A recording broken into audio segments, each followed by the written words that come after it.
Well, when the biggest story continues to be the biggest story, you got to keep talking about the biggest story. So we're going to continue talking about Charlie Kirk. I was motivated to make this video because I watched a reaction video to Shoe on Head's take on all of these insane people that are going out there celebrating the death of Charlie Kirk, which, I think any rational average person would think is absolutely insane. But we have a lot of people out there who are not necessarily insane, but they have a very skewed perspective of reality. And there is a difference. There is a difference between being insane and just being indoctrinated in a way of thinking. And that's what I want to talk about today. Because it's easy to blame social media, and social media certainly plays a part in what's going on. We absolutely have influencers and platforms and entire organizations that are going out of their way to try to convince people that thinking horrible things about another group of people is okay.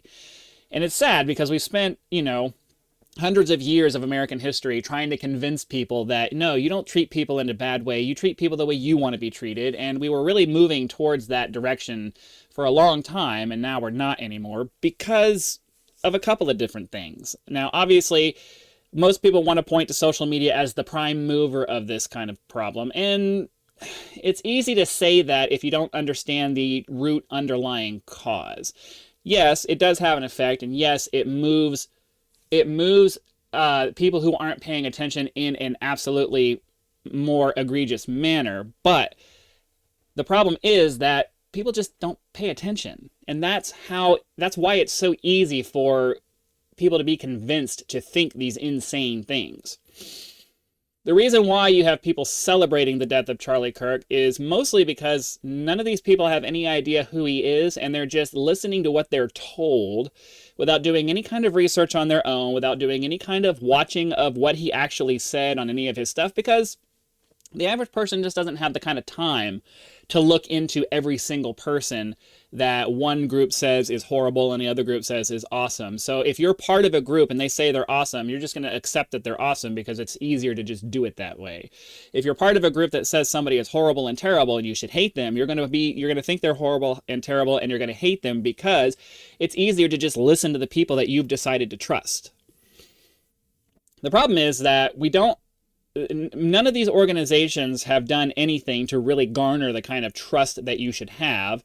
And yeah, social media has made this much more, I don't want to say much more of a problem, because the legacy media, especially towards, after 2000 and all of that, they really have become super crazy corrupt in a very obvious way. So there was, they've been corrupt all along, but they were at least kind of circumspect about it before 2000. And then after that, they just blatantly became shills for whatever group they were hired by. Social media is definitely expanding the problem in an exponential way, because any group who has any kind of ability to explain things in a specific way to make people think what they want to think are able to get on social media, attract a large following, especially if they do it in an impassioned way that makes you feel emotional about whatever it is that they're talking about. And then all of a sudden you have people who are blindly and religiously following a specific content creator or organization or political party. And when that political party or group or whatever throws mud at the other side, everybody on one side is willing to believe it because nobody's willing to put in the effort to figure out the truth. You just accept what the experts are saying about the situation, and most of the time those experts are either partially incorrect because they're not perfect, they're human beings, they make mistakes, they might have, a good handle on what's happening, but maybe missing some nuance because they themselves, even as experts, don't understand the nuance. Or most of the time they're corrupt and they're just feeding you a narrative based off of what the people in charge who are paying their salaries tell them to say. So they're using their expertise to feed you false information so that you'll think and act a certain way that's beneficial to them. And that is absolutely happening, and it is absolutely rampant in all corners of our country. So the point of this video is to talk about you as the viewer. Me as the viewer. Everybody as the viewer. You have to be spending your time. Anytime anybody says something that sounds like they are trying to convince you of anything, your immediate response to that should be very much like the way your body responds to a foreign entity. Your guard goes up, you become very suspicious, and you start really like, what is this? What's going on here? What are they trying to get me to think? Like, you should have a natural immunological or psychologically immunized response to when somebody tries to tell you that you should be thinking this. You should, especially when it has to do with thinking about somebody who is supposed to be an opponent, right? They're trying to convince you that they're against you.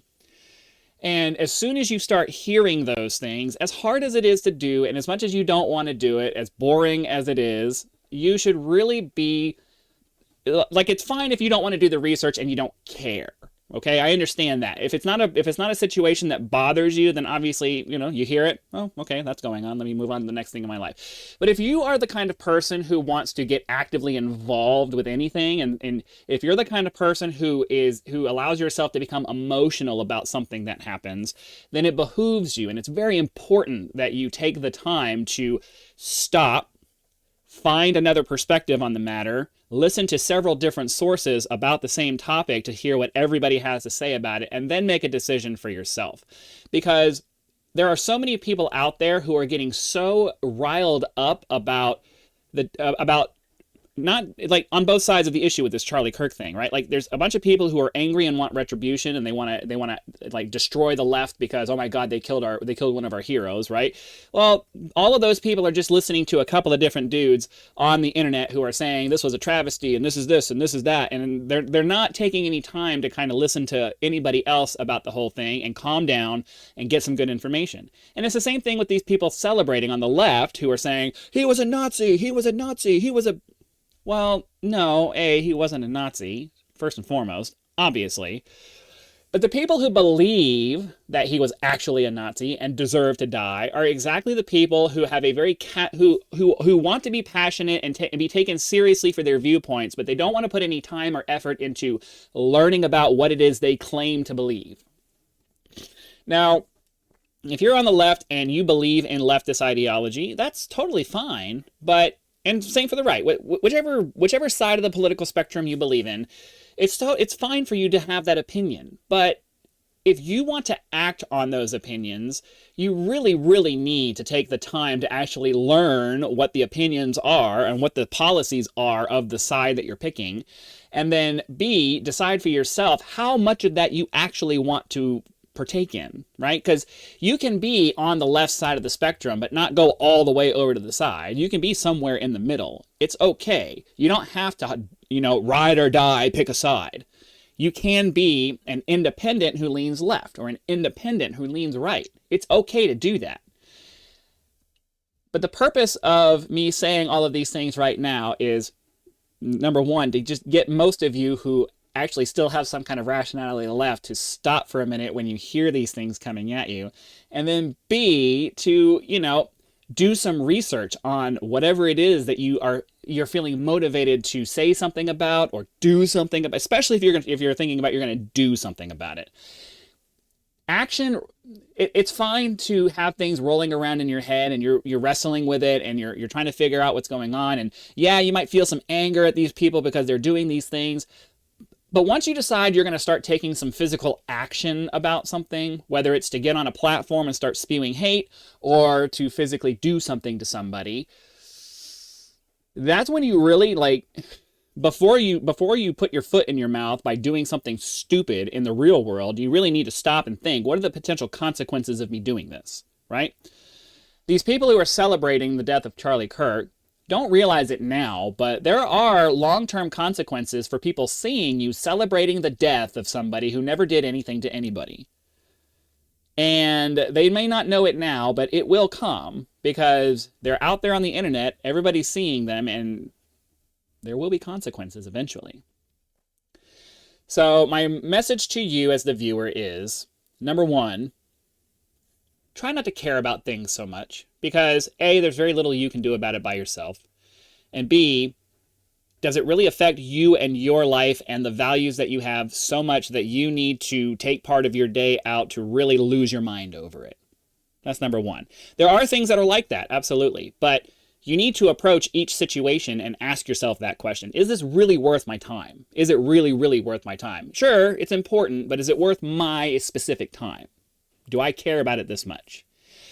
If the answer to that question is yes, then your first thought should be, okay, well, how do I want to approach this? It shouldn't just be, no, there needs to be some rational thought that goes into how am I going to approach this thing? How am I going to contribute to the solution to the problem that I think is a problem in a way that's actually going to get things done, number one, and B, isn't going to turn any more people against me than is absolutely necessary. Because we have this idea in this country that we just need to fight for it. We just need to fight for it. And it's like, no, that's not how living in society works, and that's not how making a better society works. You don't make society better by crushing the other side. You make society better by convincing the other side that your way is the right way. And you don't do that by bashing people over the head with a shovel.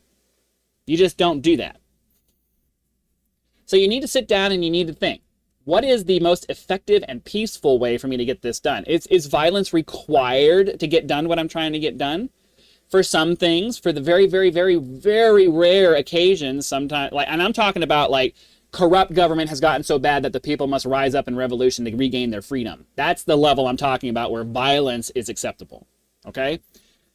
You need to be, that's like the minimum standard for when violence is appropriate.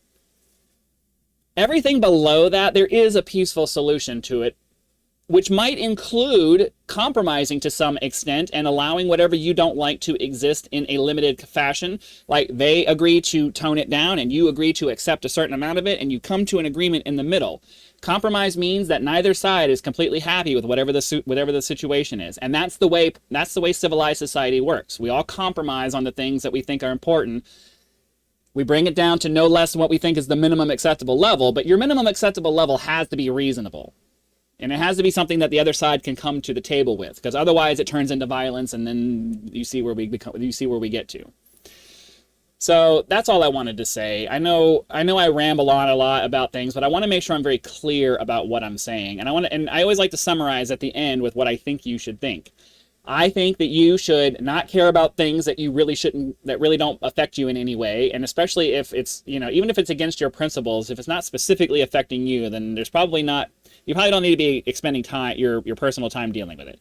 And then B, if you decide it's personal enough that you need to do something about it, you need to find the most peaceful way and the way that brings in the most people into your way of thinking, not using force and violence and criticism and attacking people, whether it's physical or mental or verbal or whatever. You don't want to do any of that stuff. You're trying to convince people to join your side. That is the most effective way for long-term change. Violence never works long-term because eventually you're just pissing people off when you do that, and eventually they grow in number to the point where they come back and revisit it on you. You have to convince people that you're right. And the only way you can do that is with a kind word and a logical explanation. So, thanks for watching. Hit the like button, subscribe to help us reach our first 1,000 subscribers, and I'll see you for the next one.